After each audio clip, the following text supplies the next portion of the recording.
thoughts and opinions expressed are the speaker's own and do not represent the views, thoughts, and opinions of Phi Labs or the Archway Protocol. The material and information presented here is for general information purposes only. Welcome back to the Archway Podcast. I'm your host, Eric Wiseman, joined today with lead developer experience engineer for the Phi Labs team, Augusto Elesbão. Augusto, welcome to the podcast. Thank you, Eric. Very pleased to be here. Recently, the community has become more aware Phi Labs is this core development team that is primarily focused on building out the Archway protocol. It does some other software as a service type things as well. But what is your role exactly? What are you doing with DevX? But first and foremost, introduce the community to you. My name is Augusto Elesbão. I'm the lead developer experience engineer at Phi Labs. And I've been working with software engineering for the past 22 years now, almost 23. Yeah, I started like in Web 1 times. So front-end developer, a lot of HTML, JavaScript, and it evolved to back-end engineer. I worked with many different technologies, Microsoft, and then moved to the Linux world, worked with many different types of languages, C, Scala, Java, whatever you can name. For the last 7 years, I'm living here in Berlin. I'm originally from Brazil, Santos. City known for the player Pelé and also Neymar. Yeah, both played for the Santos Football Club.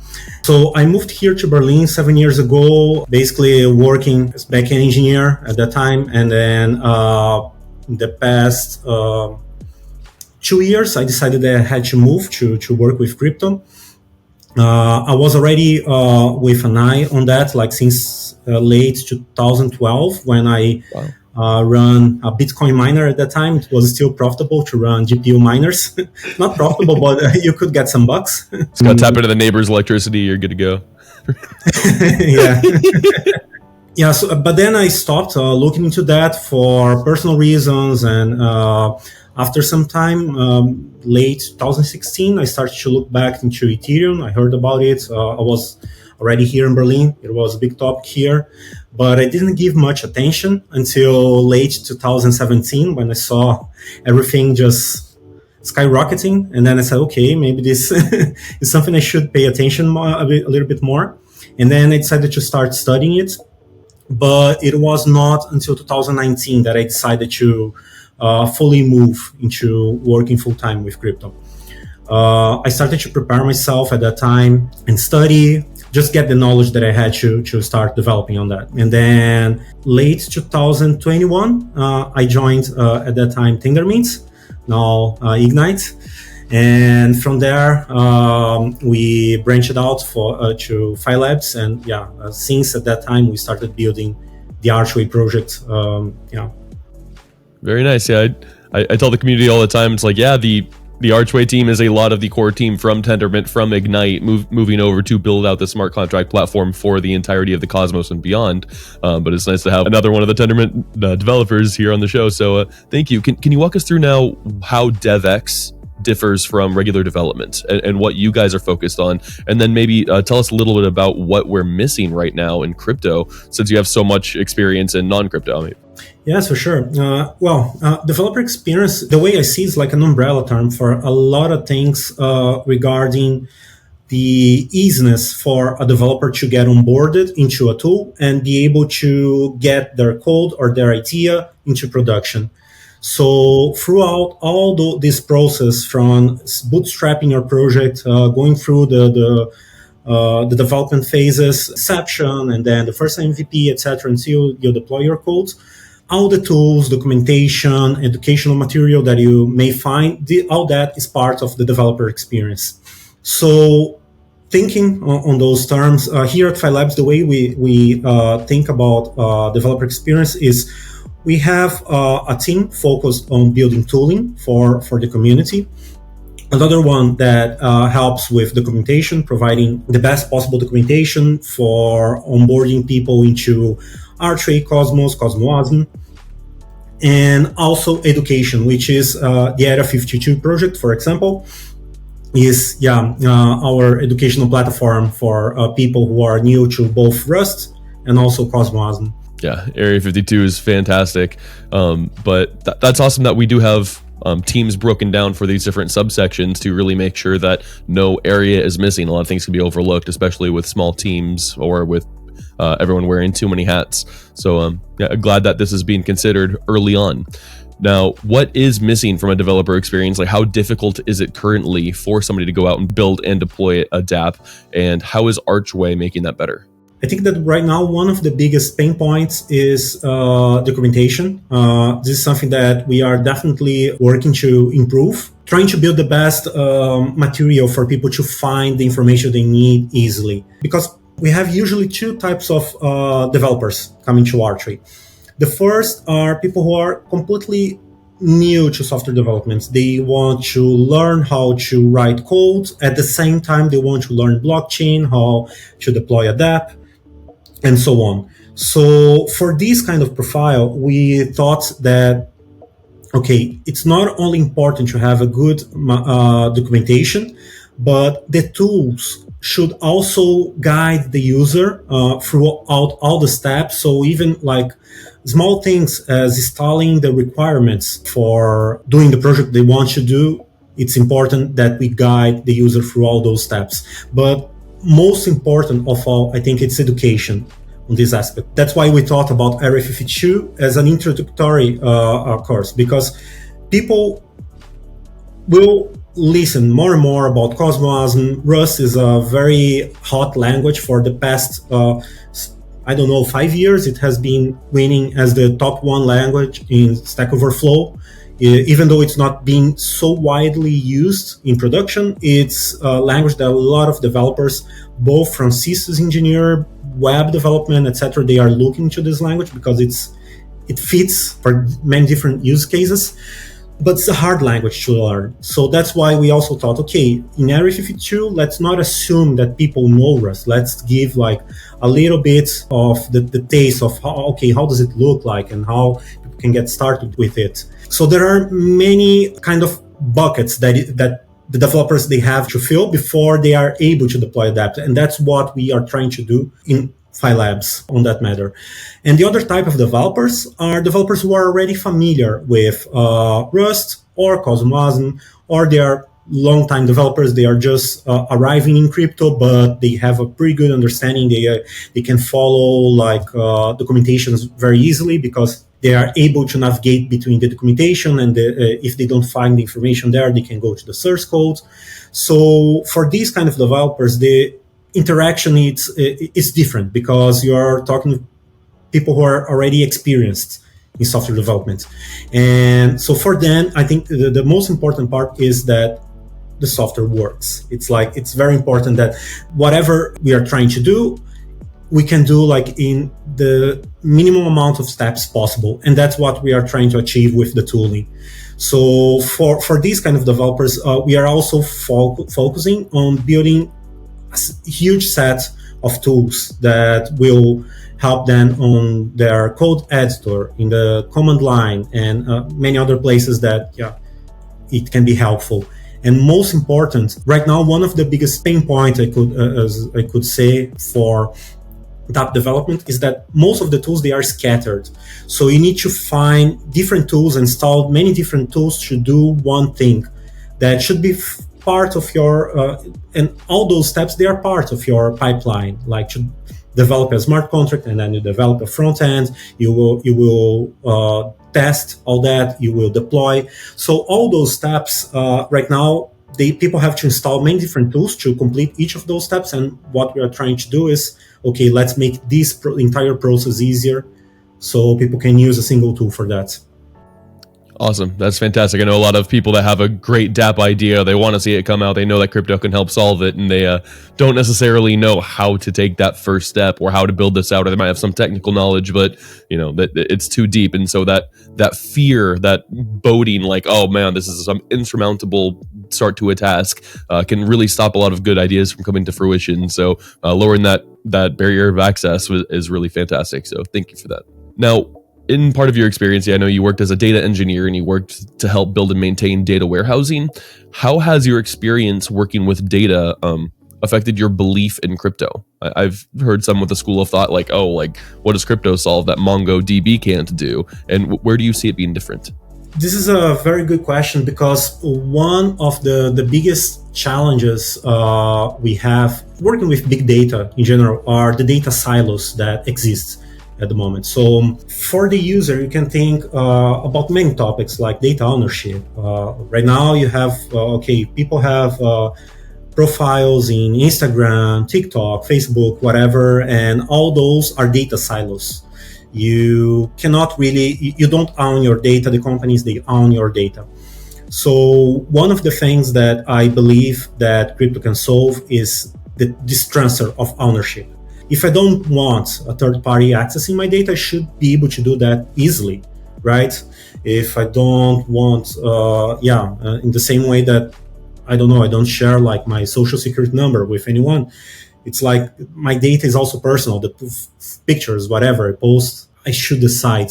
And crypto might be able to help with that, given that we are able to design good systems for this kind of data ownership, that we make these in a way that the user really feels safe and the data is really protected in a distributed manner, but the data belongs to the user. And also the other thing is the amount of data we are generating, right? As a society, the amount of data we generate every year grows exponentially.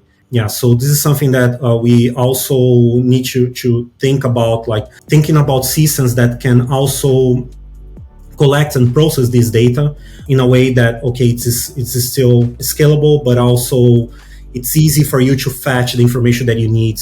For example, imagine that you are building whatever, an AI, as we have seen like in the past weeks, chat GPT, accessing this type, like the kind of data that you need to build the tools that you need to produce this sort of AIs. It's quite hard for you to actually, from your house, for example, try to develop such kind of model, because the amount of computation you need to generate such applications is huge. And with distributed computation, which crypto might provide as well, so we can distribute the computation to process a huge data set across many nodes, and those nodes would be paid by their contribution, right? So this is an idea that's not new, right? It has been applied for many different projects in the past, but I think crypto gives another level on that, so like the economical level, that it incentivizes people to contribute to those projects. Yeah, my response to people who are saying that, like, oh, it's just a decentralized database, what's special about it is, like, there's a really big difference between driving a car and owning a car. And so building an internet with ownership involved and transferability possible, let alone easy and seamless and provably authentic, is it is a big deal, but it doesn't solve every problem that crypto's trying to, where it's like, hey, just throw a token on this and now it's new. So I think as we advance as a space, we'll find a nice middle ground where it solves a ton of problems, but it isn't overreaching. So since you went to Tendermint, moved to Ignite, and branched off with Archway, what's your experience been like? How does it measure up compared to some of your other jobs? How do you like the team and vision? Yeah, it has been amazing. Like this past year, working with the folks at Phi Labs has been a great experience, seeing the team growing as well. It's amazing. A lot of new talents joining. And I think that one of the interesting parts is like culturally, people from many different places, different backgrounds. Amazing for any company to have such diversity, because it adds at the end. You don't get like biased views on many different topics that you are discussing internally. What do you think of the vision of Archway? Yeah, so for me, the vision of Archway is so amazing, because for me, it's such a natural flow to think that, well, developers are the core contributors to any kind of project. This is not only for blockchain, it's like for any kind of project that you depend on developers. So I guess it's such a fair decision to just give a portion of whatever the network produces, give it back to the developers, so they are able to reuse it internally as well. I think that it's amazing. When I heard about Archway's vision for the first time, I was very excited. I still am. And now, with that vision, what's something you would really like to see built on Archway? Like, what dApp or tool do you think will just really be game-changing, or even just personally exciting? I guess that DEXs are one of the first things that comes to our mind, given the reward system built into Archway's protocol. But there are so many applications for DAOs, and one that I'm really excited about are DeSci applications, which is Decentralized Science applications. And this is such a cool topic because research and development for science is so centralized. It's usually owned by few groups, and people don't have, a lot of times don't have transparency. The funds, it's super hard for scientists to get funds. And also when they get the funds, like the intention behind the sponsoring of a project is usually not clear as well. So I think that decentralized science is one of the topics that, for me personally, it would be amazing to see it developing further. And within Archway, I think this would be an amazing application, given the capability of reusing the reward systems inside the DAO, and being able to fund projects. And it's honestly brilliant. I would love to see more development of DeSci. Good answer. Transitioning back to Archway and to DevX, what is your vision for the developer experience on Archway? Where do you see it in 1 year, 3 years, and then, Lord willing, 10 years as we scale and grow? How easy could it eventually be? I think that short-term vision is providing the best, the long-term vision is providing the best possible tooling for developers to deploy their Cosmos projects. Not only tooling, like also educational material, so documentation, improving Area 52 as well, so expanding with extra courses and some extra functionalities, things that will also reward people completing the course, etc. On the short term, for the tooling part, I guess our goal is to provide a tool that is able to do all the steps the developer needs, from scaffolding a project until deploying it. So that's the short-term goal. We are working a new version of our main tool to assist dApp developers that's more comprehensive of all those steps required for the development. And we are currently in progress, in flight with this tool. But like mid-term to long-term, I can say that it is to be the standard tool for Cosmos developers in general. Like when you think about developing an app, you first think about using Archway tools because they are well maintained, they are well documented. The same way that when a developer is onboarding into Ethereum, they think first about Truffle and Hardhat. And Hardhat is just like a fork of Truffle anyway. So those are the tools that people think first when they are thinking about that ecosystem. And the idea for Archway is for DevX, is to provide these sort of tools, like to be the first one that comes in people's mind when they are thinking to do something in Cosmos. Fantastic. Yeah, and the reason the community should really care is because the easier it is to develop, the more developers come in and build, and the more developers come in and build, the more brilliant applications and availability and things there are to do on Archway and for the community. So it's fantastic. I think with developer awards models, we've rolled out a couple internal calculators that have really helped with biz dev discussions, just to showcase how much Arch rewards developers could be making for their applications that they're building, for their tooling that they're building, and the numbers are looking pretty cool. Like, this is getting designed really well. And so if it's easy and if it's more financially rewarding, then it's going to make sense for developers to come, and that's where a lot of layer ones are really struggling right now. So if you're listening to this and you're a budding developer, come reach out to me. We'll get you set up, pursue a grant maybe, but also get ready to for mainnet and launch your dApp here on Archway.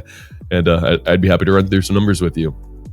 But very exciting to see how the DevX will look in years to come, being that everyone goes back to Tendermint to check their original code. I want everyone to go to Archway for building their apps and their layer 2s. And exactly. I think it's going to come to fruition. Now, what's something you would like to leave with the audience? What's something that you would like them to know? One key takeaway for them from you? If you're new to crypto or new to software development in general, the road ahead is full of things for you, like hidden for you that you have to look for, but don't stop learning. This is one of the main key takeaways, like don't stop learning to reach the goal you want. I think it's extremely important to don't stop learning. Don't get like in the comfort zone. And that's why we are trying to build like the best documentation, best educational material for you. We are also here to help. I think this is one important thing to say. Whenever you have any doubts or whatever, whenever you have like any suggestions, improvements for us, please reach out. We are always available in Discord, in the Archway community Discord. And yes, I think that's it. Awesome. Augusto, thank you very much for coming on the show and for explaining DevX and giving us some brilliant insights to your role and also the operation inside of Archway.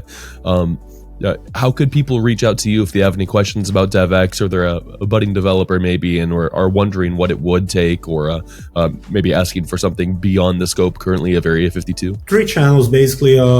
Twitter, both my LinkedIn as well. Both my Twitter and LinkedIn handles are the same. It's Elesbão, like my surname, all together. And in Discord as well. I'm online from time to time there. But if you ping me with a message, or if you tag me with a message, I will see that. All right. Augusto, thank you very much for joining the Archway podcast. Welcome. Thank you, Eric, for hosting me here.